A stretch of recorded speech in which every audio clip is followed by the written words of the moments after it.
Voltamos. Dentro da nossa perspectiva e da nossa jornada, agora nós vamos chegar aos players que estão, aspas, no mundo real. Não estão tão envolvidos assim no cripto, mas basicamente são os players que têm que entender como vão e o que vão fazer para reagir a este mundo cripto. Primeira coisa, existe todo o mundo acadêmico que foi atropelado. Para a gente entender um pouco, né, eu sou estudante do doutorando, você faz um white paper, faz um peer review e publica num jornal científico. Toda aquela história dos ICOs que a gente estudava, o business plan era um troço chamado white paper. E os acadêmicos falam assim, não, peraí, o que é isso? De onde veio essa história? Existiam muitos estudos vinculados à questão das tecnologias subjacentes, criptografia, algumas teorias de redes e etc. Mas quando a gente pega as grandes universidades, eles originaram alguns projetos, por exemplo, Berkeley originou vários projetos lá de dentro, Stanford originou alguns projetos interessantíssimos, inclusive Stellar, que é a base da Ripple. O MIT tem uma proposta de uma moeda própria, né, que é a Algorand. E aí quando esse pessoal olha e fala assim, os projetos saíram daqui, mas a gente não fez a pesquisa para ela. E mais interessante, a gente teve até a Força Aérea Americana originando um projeto que é o projeto da Hadera Hashgraph, onde um PhD ex-militar da Força Aérea fez isso. Quando a gente olha para todas essas coisas, esse pessoal ficou basicamente atropelado, eles não faziam parte dessa rotina. Então, mesmo chegando atrasado, eles começaram a entender que tipo de projeto estava sendo originado de lá, viram os valores que estavam originando em cima desse projeto e começaram a falar, peraí, vamos começar a fazer pesquisas em relação ao que eles estão fazendo e o que a gente pode fazer. Então, primeiro, a questão da escalabilidade foi uma questão bem estudada, principalmente na Cardano, aquela moeda que eu falei que é bastante científica. Toda a questão transacional e de pagamentos começou a ser estudada e principalmente alternativas em relação ao log chamado blockchain.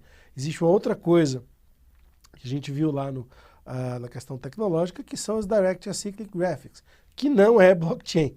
E mais ainda, na questão da computação de privacidade, o pessoal começou a estudar por que a anonimidade era tão importante, como que isso era viável dentro de uma condição X, que é, eu me permito ter anonimidade enquanto eu quiser, mas se eu for investigado, se tiver alguma força de governo, eu tenho que abrir mão dessa minha anonimidade. Essa é uma grande linha de pesquisa hoje, não só na academia, como entre a NSA e, obviamente, os institutos militares do mundo inteiro.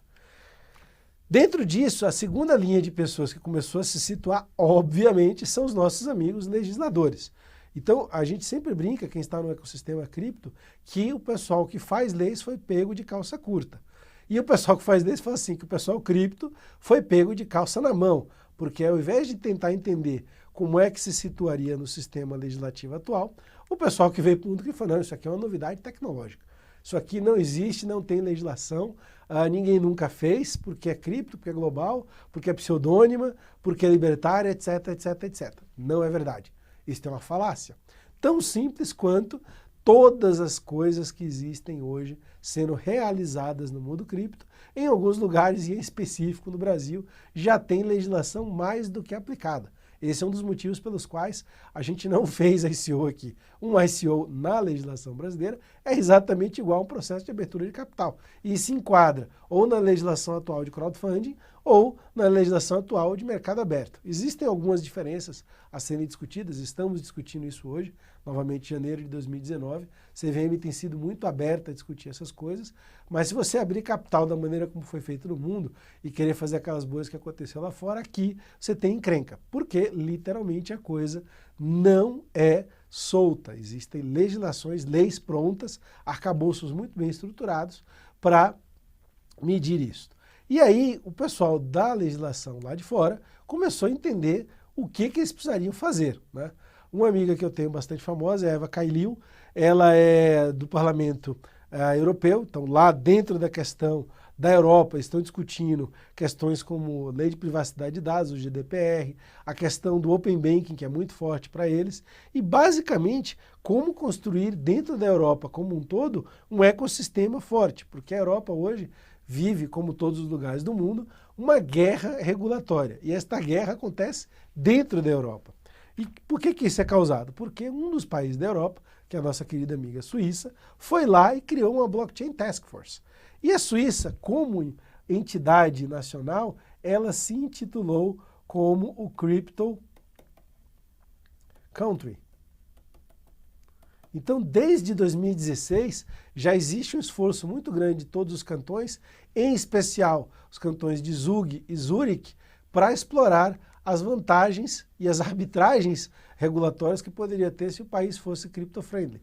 Por exemplo, os grandes ICOs do começo de 2017 foram todos feitos na Suíça. Você ia lá, abria uma fundação, explicava direito para o regulador o que ia fazer, estruturava essa operação para receber cripto, recebia a captação de todo o cripto na Suíça e lá você colocava o dinheiro em um banco suíço, porque também era permitido você ter contas em bitcoins ou convertia isso imediatamente em francos suíços. E, através desta forma, a Suíça hoje está dando passos muito largos na direção de ter uma legislação solidamente estruturada para que o universo cripto, como ele está, se encaixe no universo físico, local e geográfico de um país como a Suíça. Dando um exemplo muito simples. Pelo andar do desenrolar das legislações que estão sendo produzidas e das discussões que a gente vem tendo por lá, você vai poder fazer um ICO na Suíça, obviamente sendo tributado, mas vender os seus tokens em qualquer lugar do mundo, desde que eles sejam originados numa operação, num exchange suíça. Isso ainda está em discussão, mas é assim que está sendo desenhado. Nos Estados Unidos, você faria a mesma operação, mas não venderia para qualquer lugar do mundo. Você teria que vender para investidores americanos, dentro da legislação atual que já existe lá. Essa é uma diferença muito grande e que está causando as guerras e as arbitragens jurídicas pelo mundo afora. Além da Suíça, outros países estão fazendo isso. Gibraltar, Malta, Estônia, e os paraísos fiscais que já existem por aí há bastante tempo e se adequam a essas questões, como Cayman, Ilha de Man, Seychelles, British Virgin Islands e por aí vai. Todo esse pessoal entendeu que aqueles 28 bilhões deixariam bastante imposto em algum lugar e deixariam os seus players locais, advogados, bancos, custodiantes, o pessoal de investment bank muito feliz se o dinheiro circulasse por lá.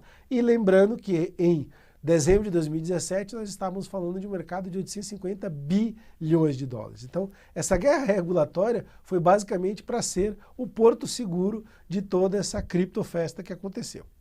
Dentro disso, uma outra criatura que se gerou no mundo real, é uma criatura muito comum no mundo de tecnologia, principalmente no mundo de inovação, que são os evangelistas, né? E aí a gente faz até umas piadinhas. A pessoa que fazia estratégia de web nos anos 2000, que era o cara de social media, growth hacker, hustler, ou sei lá o que, em 2008, passou a ser o cara de cryptocurrency em 2018. Né? Durante o ano de 2018 inteiro, muita gente migrou para este mundo. Assim como nos anos 2000 muita gente saiu de outros mercados e foi para telecomunicações, muita gente saiu de telecomunicações e foi para o mundo de web, para o mundo de digital, coisas do gênero, e por aí vai. Eu vivi todas essas bolhas e mais algumas lá desde 85, né, que é quando eu comecei a trabalhar com inovação tecnológica, e basicamente o nosso ídolo maior é este rapaz aqui, ó. É um europeu, o Andreas Antonopoulos.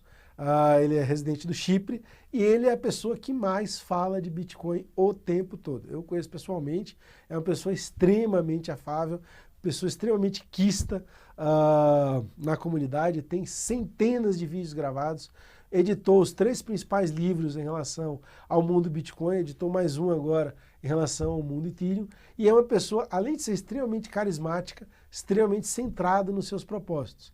Ele tem algumas coisas libertárias muito fortes, mas era uma pessoa extremamente coerente. E ele tinha uma grande característica, o coitado era pobre, ele não ficou criptobilionário. Até que em 2018, um evento muito curioso aconteceu, coisas do nosso mundo cibernético. Ele estava tendo uma discussão no Twitter e uma das pessoas mais chatolas da indústria chamou ele de pobre escancaradamente. Falou, não, se você soubesse tanto de Bitcoin, você tinha ficado milionário. E ele falou, eu estou aqui fazendo meu trabalho, estou fazendo palestra, eu quero mais é que o Bitcoin dê certo. Não estou preocupado em ficar milionário. E os Bitcoins que eu tinha que gastar para fazer o meu trabalho. Né? Ele abriu uma página de doações e etc. Mas até aquele momento ele era um sujeito relativamente de posses modestas. Então ele terminou essa discussão no Twitter e embarcou no avião de um ponto A para o ponto B. Quando ele pousou 3 horas e meia depois, toda a comunidade cripto tomou as dores para si e fizeram doações para ele. Basicamente, em 3 horas ele ganhou 500 milhões de dólares em bitcoins. Não sei se ele vendeu aquilo, se ele ficou, mas esse foi o volume de doações que ele teve. E isto é a característica dos evangelistas do mundo cripto, né? Aqui nós temos uma dupla de evangelistas bastante sui generis. Esta moça aqui da direita é a versão cripto da Blythe Masters. Ela é a Amber Baudet. A Amber era a dona da estratégia de blockchain do JP Morgan. A gente já falou do Quorum, que é aquela plataforma que o JP Morgan construiu internamente, a partir do Ethereum Enterprise, e desde 2015, 2016, ela está lá. A Amber trabalhava no banco, mas se vocês imaginarem uma pessoa dentro de um banco de investimento, como o JP Morgan, com cabelos purple e cheio de tatuagem como ela é uma coisa bem interessante. Ela deixou o banco em maio deste ano, para montar sua própria empresa. Hoje ela tem uma startup de infraestrutura na área de tecnologia, mas é uma das mulheres mais faladas e mais benquistas da comunidade. Ela também tem algumas posições fortes, libertárias, e uma delas é que toda a parte de identidade não deve ir para o blockchain, deve ficar fora do blockchain, até por questões de imutabilidade. O pessoal libertário tem muito medo de que isso seja usado contra todos e etc.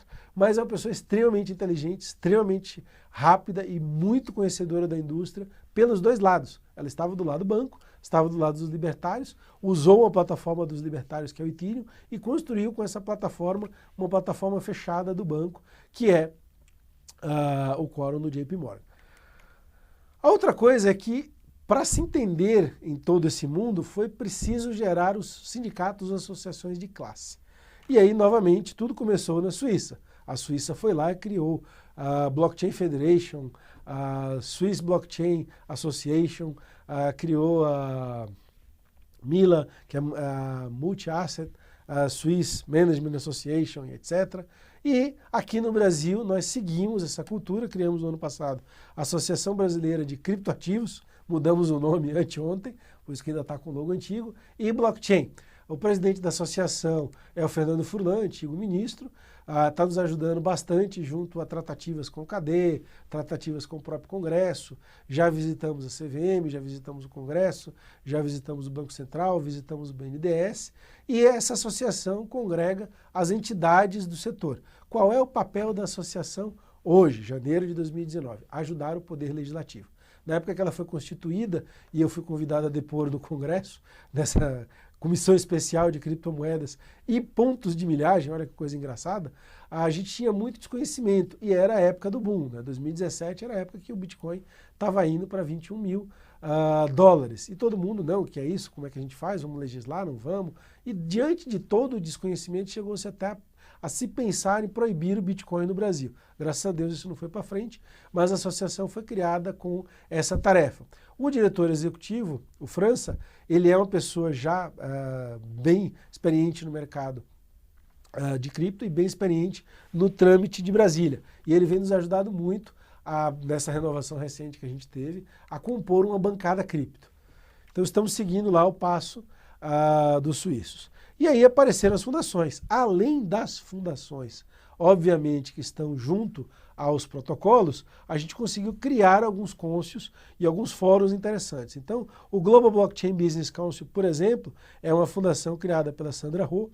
A Sandra, que é esta moça que aqui está, ela é a antiga diretora da CME, ela foi a responsável por a CME colocar alguns produtos dentro do mercado, em específico o produto de futuros. Então ela é uma grande evangelista da questão do blockchain, da questão dos criptoativos dentro do mercado financeiro tradicional, e ela tem nos ajudado bastante, não só indo país a país, ela já esteve no Brasil algumas vezes, como dentro de Davos, né, esse é o grande fórum que tem lá todo ano, a gente tem um evento paralelo que acontece lá, a lidar e a discutir com os líderes essa questão de como integrar os criptoativos, como integrar essa inovação ou disruptiva ou não dentro do sistema financeiro tradicional, e a integrar coisas que não são tão disruptivas, mas são extremamente necessárias, como bancarização, questão de crédito para os menos favorecidos, países como a África. Aqui no Brasil a gente tem até um projeto em relação a isso,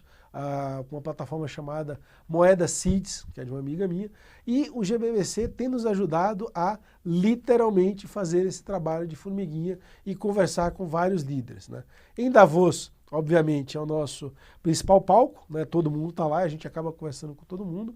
Tem sido, nos últimos 4 anos, um painel bastante amplo, bastante disputado e bastante presente, ou seja, tem sempre atenção, tem sempre pessoas discutindo o que está acontecendo, e a gente teve algumas evoluções, como, por exemplo, não ter criptomoedas proibidas por questões de terrorismo ou drogas, ou o que seja. Existiu, como a gente já ouviu aqui, a questão lá do Silk Road no passado, mas desde 2015 esse tipo de comportamento saiu do sistema cripto. Finalmente, o que acontece? O grande sonho de todo mundo é criar uma Open Network. E aí a gente acaba vendo, né, esse é um mapa que todo ano é feito pela revista Bitcoin, sobre os players do mercado. E a gente imagina que está criando um ecossistema, né, de tudo aquilo que a gente juntou e falou aqui hoje. Nós temos os vários protocolos nascendo, os vários players de mercado financeiro, os grandes mineradores, todo o sistema financeiro tradicional, as grandes exchanges do sistema atual, todo mundo que presta serviço, os grandes evangelistas e as grandes empresas de mídia, enfim, de uma forma mais estruturada e mais bonitinha, todos aqueles players que a gente viu dentro do ecossistema do Bitcoin. Então, a ideia é que esse ecossistema seja autossuficiente e que ele possa, ao mesmo tempo, trafegar e circular economicamente, obviamente, criptoativos, e não depender tanto do sistema financeiro internacional como é hoje. Por que isso? Porque quanto mais você criar um closed system dentro do mercado cripto, mais isento e mais estanque em relação ao sistema tradicional você fica. E esse era o grande sonho dos libertários, ter um sistema financeiro das pessoas para as pessoas. Todos os players que estão aqui são capitalistas, então ninguém é bobo, existe uma maneira de você querer ganhar dinheiro em relação a isso. E a maneira mais tradicional é prestação de serviços. Então, na prática, quase todo mundo que está aqui dentro, e é o fechamento da aula de hoje, com exceção dos pure players tecnológicos, ou seja, das pessoas que estão criando as tecnologias de blockchain, seja em pesquisa, seja criando empresas como as ledgers, como os protocolos, como as dApps, eles são prestadores de serviço. As empresas que criam as tecnologias, elas foram fundeadas, elas foram capitalizadas nos últimos 2 anos por essa onda de ICOs e de tokens emitidos e comercializados no mercado. E até hoje ainda são pelo próprio fluxo desse token no mercado tradicional, ou seja, no mercado que existe hoje, e você troca token por dólar, token por real, token por euros, token por yuan e por aí vai. Este mercado todo lateralizado que existe fora do mundo das plataformas tecnológicas, ele movimenta números astronômicos. E ninguém sabe qual é o tamanho desse número. Mas a gente tem algumas estimativas de que em 2017 ele foi de 5 trilhões, e eu vou repetir o número aqui, que em 2018 ele foi de 15 trilhões de dólares. Pô, mas ele movimentou um PIB gigantesco do mundo? É, porque essa comunidade faz parte dos PIBs do mundo. Se você olhar os players individualmente, eles estão geograficamente estabelecidos. Eles fazem parte de países. Então, quando a gente pega a Coinbase é uma empresa americana que paga imposto e é residente lá nos Estados Unidos. Quando a gente pega, por exemplo, a Dash, ela é uma fundação que eu nem lembro onde ela está, mas ela reside e ela paga impostos aonde ela está. A Circle, que era uma empresa europeia, foi comprada pelo Goldman Sachs americano. Então, todo esse pessoal acaba gerando PIB, impostos e renda para os lugares onde eles residem. E aí existe o sonho dourado, que é o grande santo grau, a grande narrativa atual da comunidade cripto, que é fazer uma DAO. Uma DAO é a Decentralized Autonomous Organization. É uma organização que funcione exatamente como funciona a rede do Bitcoin. Sem dono, cada um por si, todos livres, etc. Eu lamento dizer aos meus amigos libertários que esse tipo de empresa já existe. E aqui no Brasil ela atende pelo nome de cooperativa. Eu atendi esse crédito durante muito tempo. E o modelo das DAOs basicamente é o mesmo modelo das cooperativas, como a gente havia dito. Com um pequeno detalhe. Ela é uma cooperativa global. E aí, se a gente pensar em uma cooperativa global, o que acontece? A gente não tem parâmetro para mensurar isso. Todas as entidades, todas as empresas são empresas nacionais. Ela tem que estar estabelecida, ela tem que estar constituída em algum lugar. Não existe uma empresa no limbo, a não ser o Bitcoin. E por quê? porque o fundador do Bitcoin não existe. O Satoshi Nakamoto era um pseudônimo de um e-mail. E é isso que a gente vai tentar entender daqui para frente. Como que a gente junta este mundo virtual das DAOs sem capitalizações com o mundo real que está sendo desenvolvido hoje através de novas legislações, novos acordos, novos tratados ou através de novas leis. Até a próxima, gente. Obrigado.